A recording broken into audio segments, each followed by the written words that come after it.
महाराष्ट्राचे दिवंगत उपमुख्यमंत्री अजित पवार यांच्या निधनाने संपूर्ण राज्य सुन्न झालं आहे. या अपघातात अजित पवारांसह विमानातील सर्वच 5 जणांचा दुर्दैवी अंत झाला आहे.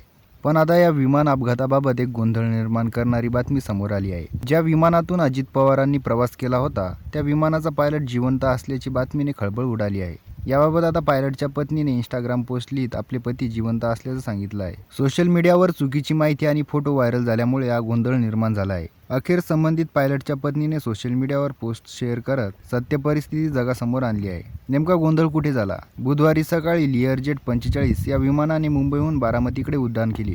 मात्र काही वेळातच हे विमान कोसळले. या भीषण दुर्घटनेत अजित पवारांसह 5 जणांचा मृत्यू झाला. अपघातानंतर विमानाचे मूव्हमेंट लेटर सोशल मीडियावर वाऱ्यासारखे पसरले. या पत्रावर कॅप्टन साहिल मदान आणि कॅप्टन यश यांची नावे पायलट म्हणून नोंदवण्यात आली होती. हे पत्र पाहून नेटिझन्सनी खातरजमा न करता कॅप्टन साहिल मदान यांचे फोटो शोधून त्यांना श्रद्धांजली वाहण्यास सुरुवात केली.